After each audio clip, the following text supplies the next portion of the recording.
Assalamualaikum warahmatullahi wabarakatuh, teman-teman semua. Semoga hari-hari kita diberkahi dengan rezeki yang lancar, dan semoga setiap langkah kita selalu membawa manfaat bagi diri sendiri dan orang lain. Amin, ya Robbal Alamin. Sebelum kita mulai cerita seru hari ini, saya ingin mengajak kalian untuk menuliskan, Amin ya Robbal Alamin, di kolom komentar, semoga doa kita semuanya dijabah. Jangan lupa untuk like dan subscribe ya, agar kita bisa terus berbagi cerita-cerita yang bermanfaat. Dan buat kalian yang suka cerita penuh kejutan dan twist, ini dia sebuah kisah yang bisa mengubah cara kita melihat harga diri, kekuasaan, dan bagaimana satu tindakan kecil bisa mengguncang dunia. Ada yang pernah dengar tentang tukang parkir yang membuat pas pampres gemetar? Nah, cerita ini bakal bikin kalian mikir dua kali, kenapa terkadang yang kecil bisa lebih besar daripada yang besar. Jadi, tetap stay tune ya! Kalau ada pertanyaan atau komentar tentang cerita ini, langsung aja tuliskan di bawah. Let's get into the story. Matahari hampir condong ke barat saat Letda Yuda Saputra memarkirkan Toyota Fortuner hitam dinasnya di pinggir jalan yang sempit, persis di depan sebuah apotek kecil di kawasan Matraman. Jalan itu bukan zona parkir resmi, tapi siapa peduli? Tukang parkir liar di situ sudah lama menguasai wilayah seperti gubernur tanpa SK. Yuda turun dari mobil, mengenakan kemeja putih rapi, celana hitam bersetrika tajam, dan jam tangan G-Shock yang sudah tak asing di pergelangan tangan aparat. Tak ada yang tahu kalau ia ajudan presiden, kecuali mungkin dari gaya tegaknya yang kaku dan pandangan matanya yang tajam seperti sedang menilai ancaman. Dia hanya ingin membeli obat untuk ibunya di rumah. Tenggorokan wanita tua itu belakangan sering kering dan batuknya tak juga reda. Selesai belanja, Yuda kembali ke mobil, dompet di tangan, siap memberikan ongkos parkir meski tidak ada karcis. Seorang pria mendekat. Tubuhnya kurus, mengenakan jaket kulit lusuh, celana jeans pudar, dan sandal swallow yang hanya tinggal satu tali utuh. Tangan kirinya menggenggam peluit, tangan kanan menadahkan telapak, seolah dunia ini memang diciptakan untuk menunggu orang lain membayar. 5.000, bos, katanya datar, seperti robot, tanpa menatap langsung. Yuda membuka dompet. Isinya hanya 2 lembar, Rp50.000 dan Rp100.000. Ia mengeluarkan yang terakhir. Mas, ini saya bayar pakai 100. Gak usah kembaliannya, gak apa-apa, katanya sopan. Mata si tukang parkir langsung menyipit. Waduh, mas kira saya tukang minta-minta ya? Ini kerja, bukan ngemis. Yuda sedikit terkejut, tapi tetap tenang. Bukan begitu maksud saya? Saya memang gak ada pecahan. Kalau mas ada kembalian, ya monggo. Kalau enggak, gak apa-apa. Si tukang parkir, yang nanti kita kenal sebagai Ujang, menarik napas panjang.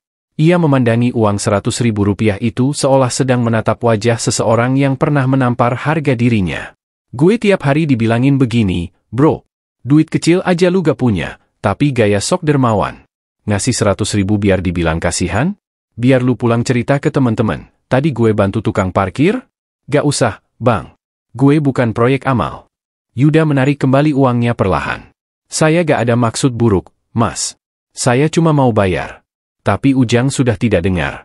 Ia melihat pantulan wajahnya di kaca spion Fortuner dan seperti tersulut sesuatu dari dalam dirinya. Dalam sekejap, ia mengayunkan kepalan tangan ke arah spion kiri. Praak! Kaca spion hancur. Beberapa pecahan jatuh ke aspal, satu menyangkut di lengan Yuda. Jalanan mendadak hening. Seorang ibu yang sedang menuntun anaknya menjauh cepat-cepat. Seorang pengendara motor melambatkan laju sambil merekam. Yuda menahan diri. Tarik napas. Hembuskan. Mas, saya ini pas pampres, katanya pelan. Ujang tertawa. Lah, terus? Saya harus gemeter gitu? Mau pakai pistol, pakai senjata? Atau mau bawa tentara? Yuda menatapnya. Tidak dengan marah. Tapi dengan tenang, menakutkan. Enggak, mas. Saya cuma catat wajah mas. Sampai ketemu lagi. Tanpa berkata apa-apa lagi, Yuda masuk ke mobil. Mesin dinyalakan. Ia melaju pelan, melewati Ujang yang masih berdiri dengan dada membusung, seperti raja kecil di atas trotoar. Ujang meludah ke tanah. 100.000 buat ninjak harga diri orang? Kebangetan lu, jenderal, gumamnya. Matahari turun. Dan sesuatu yang lebih gelap sedang naik pelan-pelan di hati Yuda.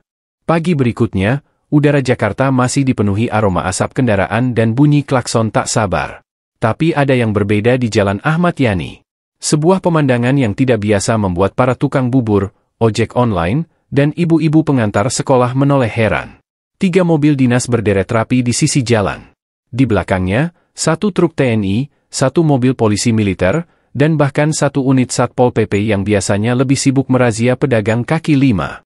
Beberapa aparat berseragam berdiri tegak di trotoar, seperti sedang mengamankan lokasi pembajakan pesawat. Tapi di tengah semua itu, satu wajah tampak paling tenang, Letda Yuda Saputra. Ia turun dari mobilnya, mengenakan seragam loreng lengkap, sepatu hitam mengkilap, dan topi baret merah yang selalu menjadi lambang kebanggaan Pas Pampres. Di tangannya, secari kertas laporan polisi, tindakan perusakan properti milik negara, dengan pelaku bernama Ujang bin Marjuki. Target di mana? Tanya salah satu petugas polisi militer. Yuda menunjuk ke warung kecil di pojokan. Di situ, biasanya nongkrong sambil minum kopi dan nyetel radio dangdut. Sesuai prediksi, Ujang memang duduk di bangku kayu reot, bersandar pada tiang listrik, menyanyikan lagu koplo pelan sambil menyeruput kopi hitam. Ia melihat rombongan itu datang, dan matanya langsung membelalak. Wah, rame bener, demo apaan nih, gumamnya. Tapi saat salah satu aparat mendekat sambil menyebut namanya, Ujang sadar, demo ini hanya untuk 1 orang, dia. Ada urusan apa, Bang? Tanyanya sok santai. Saudara Ujang bin Marjuki, tanya polisi militer. Iya, saya. Kenapa? Mau parkir juga? Gak usah, saya gratisin dah buat Pas Pampres. Saudara kami tangkap atas dugaan perusakan aset negara. Silakan ikut kami. Ujang berdiri. Lah kemarin cuma spion pecah. Lagian mobilnya mobil pribadi, bukan tank. Mobil dinas, kata Yuda sambil maju ke depan. Dan Anda menyerang seorang ajudan presiden. Semua mata warga yang tadinya hanya menonton dari kejauhan mulai mendekat. Beberapa mengangkat ponsel. Yang lain sudah live di TikTok, menulis caption, tukang parkir ditangkap karena spion? Negara serius amat, Bang. Ujang menatap Yuda. Jadi beneran cuma gara-gara kemarin? Yuda balas tatap. Bukan cuma soal kaca. Ini soal harga diri institusi. Ujang mengangkat tangan, disambut borgol dingin yang langsung mengikat pergelangannya. Warga mulai bersuara. Kasihan amat cuma gara-gara spion ditangkap rame-rame begitu. Sipil aja sampai bawa tentara? Ini tukang parkir, bukan DPO. Yuda pura-pura tidak dengar. Tapi jantungnya berdetak lebih cepat. Ada rasa tidak nyaman yang muncul, seperti sepatu lari yang terlalu sempit tapi tetap dipakai karena sudah terlanjur mahal. Di dalam mobil tahanan, Ujang duduk dengan kepala disandarkan ke jendela besi kecil. Ia mendengus pelan. Gue kira lo orang baik kemarin, bro. Ternyata lo lebih bahaya dari yang pakai senjata. Lo pakai ego. Yuda, yang duduk di mobil berbeda, mendengar kata-kata itu hanya dalam bayangannya sendiri. Ia menatap lurus ke depan, mencoba menenangkan gejolak dalam dirinya dengan mantra lama, disiplin, loyalitas, kehormatan. Tapi untuk pertama kalinya, kehormatan terasa seperti barang imitasi yang dipoles mengilap. Kantor Polsek tempat Ujang ditahan mulai terasa lebih ramai dari biasanya. Bukan karena banyaknya laporan kehilangan motor atau tawuran remaja, tapi karena puluhan wartawan nongkrong di depan pagar. Mas, benar ini tukang parkir yang mecahin kaca mobil Pas Pampres? Benar, dia sekarang sedang diperiksa, jawab petugas jaga yang sudah lelah menolak wawancara. Sementara itu di dalam, Ujang duduk dengan tangan terikat di meja kayu, dikelilingi 2 penyidik yang lebih bingung daripada tegas. Di sudut ruangan, Yuda duduk diam, mendengar, mencatat, tapi sebenarnya gelisah. Saudara Ujang, mengapa Anda memecahkan kaca mobil milik Letda Yuda Saputra? Tanya penyidik. Ujang menjawab cepat. Karena saya kesel. Dia sok baik. Ngasih 100.000 kayak mau nyuap harga diri saya. Saudara tahu bahwa mobil itu milik negara? Ujang tertawa kecil. Saya tahu. Tapi spionnya gak ada tulisan, Republik Indonesia, kan? Yuda menghela napas pelan. Ia tahu Ujang sedang sengaja mempermainkan situasi. Tapi semakin lama ia mendengar, semakin ia merasa, ini tidak berjalan seperti yang ia bayangkan. Apakah ini pembelaan kehormatan, atau drama murahan yang akan mempermalukannya sendiri? Tak butuh waktu lama sampai semuanya meledak. Seseorang, entah dari warga atau wartawan, mengunggah video kejadian penangkapan Ujang kemarin. Video itu viral. Sangat viral. Di media sosial, netizen bereaksi seperti sedang menyaksikan sinetron baru. Thread, tukang parkir versus negara. Seorang tukang parkir ditangkap aparat lengkap karena mecahin kaca mobil. Mobil itu milik ajudan presiden. Pas ditanya kenapa mecahin kaca, katanya, karena harga diri saya bukan receh. Kalian yang nilai. Siapa yang kelewat batas? Tagar parkir bukan teroris dan 100.000 harga diri menduduki trending nomor 1. Komentar bertebaran. Bukan bela Ujang, tapi emang lucu aja tentara pakai dendam pribadi. Gue kira negara kita sibuk, ternyata sempet juga ngurus kaca spion. Salut buat Ujang. Gak semua orang berani berdiri pas dihina secara halus. Di markas Pas Pampres, berita itu jadi obrolan panas. Kolonel Andri, atasan Yuda, memanggilnya. Suaranya datar, tapi tajam. Kamu niatnya membela kehormatan institusi, Yud. Tapi lihat sekarang. Kita jadi bahan meme. Dengan hormat, Komandan, saya hanya tidak ingin orang menganggap kita bisa diinjak sembarangan. Dan sekarang seluruh negara kira kita kelebihan porsi emosi. Rakyat kecil itu bukan musuh kita. Yuda tak bisa menjawab. Ia berdiri, memberi hormat, dan keluar ruangan dengan langkah yang agak goyah. Di luar, langit Jakarta mulai mendung. Tapi badai di benak Yuda lebih gelap. Ia membuka media sosialnya, melihat video yang viral itu, membaca komentar-komentar yang mencemooh. Kaca boleh pecah, tapi siapa sangka yang rapuh ternyata harga diri aparat. Ia menutup ponsel. Diam. Hening. Hanya satu suara yang mengiang di kepalanya. Lo bukan pakai kekuatan, bro. Lo pakai ego. Pagi itu ruang sidang kecil di Pengadilan Negeri Jakarta Timur penuh sesak. Meja hijau terletak di depan, berlapis taplak lusuh. Mikrofon tua berdiri kaku seperti saksi bisu berbagai drama keadilan. Ujang duduk di kursi terdakwa dengan kemeja pinjaman yang kebesaran di bahu dan celana jeans belel. Wajahnya tenang. Mata sedikit sembab, tapi sorotnya hidup. Di bangku belakang, beberapa aktivis dari organisasi HAM lokal hadir membawa spanduk kecil, tukang parkir juga warga negara. Beberapa jurnalis menyiapkan perekam suara, dan live tweet sudah berjalan dari sebelum palu hakim diketuk. Yuda datang terlambat, duduk sebagai saksi pelapor. Seragam Pas Pampresnya menyilaukan ruangan. Lengkap dengan tanda pangkat, pin kehormatan, dan sepatu mengkilap seakan menjejak kehormatan negara di lantai sidang yang retak-retak. Hakim membuka sidang. Sidang perkara atas nama terdakwa Ujang bin Marjuki, dengan tuduhan perusakan properti negara, kita mulai. Jaksa penuntut berdiri, formal, tegas, dan penuh energi layaknya hendak menuntut koruptor kelas kakap. Yang mulia, tindakan terdakwa tidak bisa dianggap sepele. Ia memecahkan kaca spion kendaraan dinas seorang anggota Pas Pampres, yang berarti secara langsung menyerang simbol kehormatan negara. Ini adalah bentuk pembangkangan sipil yang berbahaya jika dibiarkan. Semua menoleh ke arah Ujang. Ia duduk tenang, seperti sedang menunggu giliran potong rambut. Saat diberi kesempatan bicara, Ujang berdiri. Saya bukan anti negara. Saya cuma kesel. Lagi capek, ditegur pakai duit gede, yang buat saya itu kayak sindiran. Ia melirik Yuda. Mas Yuda ini mungkin gak sadar. Tapi kadang, niat baik kalau disampaikan salah, bisa jadi hinaan buat orang yang lagi dalam keadaan sempit. Hakim menatap Ujang, kemudian ke Yuda. Saksi, apakah benar Anda memberikan uang 100.000 rupiah tanpa maksud menghina? Yuda berdiri kaku. Ia ingin menjawab cepat, ingin mengatakan semua demi kehormatan. Tapi suara Ujang kemarin masih menghantui telinganya. Benar, Yang Mulia, katanya akhirnya. Saya hanya tidak punya pecahan kecil. Hakim mencatat. Suara ketikan dari sekretaris pengadilan memecah keheningan. Namun, Anda juga membawa pasukan lengkap untuk menahan terdakwa. Ya, saya rasa itu perlu saat itu. Beberapa tawa kecil terdengar dari bangku pengunjung. Seorang wartawan bahkan terdengar berbisik, perlu buat apa? Supaya dia gak kabur naik sandal? Hakim mengetuk palu ringan. Sudah cukup. Sidang kita tunda 2 hari untuk putusan. Saat sidang ditutup dan semua orang mulai keluar, Yuda tidak langsung beranjak. Ia menatap Ujang, yang juga belum bergerak. Mereka bertemu pandang. Kalau saya minta maaf sekarang, kata Yuda pelan, apa artinya buat lo? Ujang mengangkat bahu.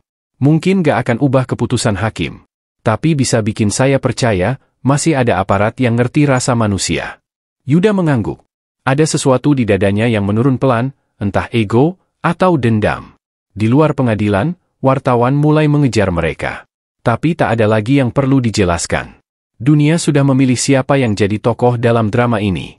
Dan anehnya, bukan ajudan presiden. 2 hari kemudian, udara di ruang sidang terasa lebih tenang. Tidak banyak kamera, tak ada kerumunan seperti sebelumnya. Tapi ketegangan justru lebih terasa, sunyi yang tajam, seperti ujung jarum yang menunggu menancap. Ujang duduk kembali di kursi terdakwa. Wajahnya datar. Ia tak berharap banyak. Ia sudah membaca berita-berita, sudah mendengar dukungan, tapi ia juga paham, hukum bukan panggung netizen. Sementara itu, Yuda duduk beberapa baris di belakang. Kali ini tanpa seragam. Hanya mengenakan kemeja putih sederhana dan celana bahan, seperti warga sipil biasa yang ingin menyimak sidang, bukan memimpin. Hakim datang, duduk, mengetuk palu. Setelah mempertimbangkan keterangan saksi, terdakwa, serta konteks peristiwa, semua orang menahan napas. Maka pengadilan memutuskan, terdakwa terbukti bersalah melakukan perusakan barang milik negara. Ujang mengangguk pelan. Ia sudah menduganya. Namun mengingat tidak ada niat jahat yang signifikan, terdakwa menunjukkan itikat baik, dan kasus ini memicu perdebatan publik tentang peran aparat dan warga sipil, maka kami menjatuhkan hukuman percobaan 6 bulan dan kewajiban kerja sosial sebagai petugas parkir resmi dengan pembinaan dari Dinas Perhubungan. Seisi ruangan terdiam, lalu terdengar tepuk tangan kecil dari sudut ruangan. Bukan karena Ujang menang, tapi karena sistem hukum, untuk sekali ini, terlihat seperti mendengar. Setelah sidang, di luar gedung, Ujang dan Yuda bertemu lagi. Tak ada aparat. Tak ada kamera. Hanya dua orang yang saling berutang rasa yang tidak terucap. Yuda mengulurkan tangan duluan. Maaf, saya terlalu keras waktu itu. Ujang menerimanya. Gue juga. Kaca spion bukan jawaban buat luka di harga diri. Mereka tertawa kecil. Sunyi sesaat. Lalu Yuda membuka suara lagi. Sekarang lo jadi tukang parkir resmi? Yap, pakai rompi dari Dishub, dikasih pelatihan senyum ke pelanggan. Lo bisa senyum? Bisa dong. Tapi pecahan kaca tetap gue simpan. Buat pengingat bahwa kadang, negara bisa kejam karena satu orang lupa caranya bicara. Yuda mengangguk. Ia mengerti. Dan mungkin, untuk pertama kalinya, ia tidak hanya memakai seragam negara, tapi juga memahami beratnya berdiri sebagai wakilnya. Saat mereka berpisah, Jakarta tetap gaduh seperti biasa. Klakson, debu, teriakan pedagang. Tapi di satu sudut, seorang tukang parkir tersenyum pada pengemudi yang menyerahkan uang 100.000 sambil berkata, "Mas, saya gak ada kembalian, tapi niat saya baik." Dan untuk pertama kalinya, Ujang hanya membalas, "Gak apa-apa, Bang. Yang penting saling ngerti." Alhamdulillah, itu dia cerita kita hari ini, teman-teman. Semoga kalian bisa mengambil pelajaran berharga dari kisah tentang harga diri dan kekuasaan ini. Ingat, kadang hal kecil yang kita anggap sepele, bisa memiliki dampak yang sangat besar bagi orang lain. Sebelum kita akhiri, jangan lupa untuk selalu menjaga hati dan sikap kita, meskipun dalam situasi yang sulit. Karena yang menentukan bukanlah apa yang kita miliki, tapi bagaimana kita memperlakukan orang lain. Terima kasih sudah menonton dan ikut berdoa bersama. Jangan lupa untuk like, share, dan subscribe kalau kalian suka cerita ini. Dan jika kalian punya pendapat atau pertanyaan, tulis di kolom komentar. Saya selalu baca dan siap diskusi sama kalian. Sampai jumpa di cerita berikutnya, insya Allah. Wassalamualaikum warahmatullahi wabarakatuh.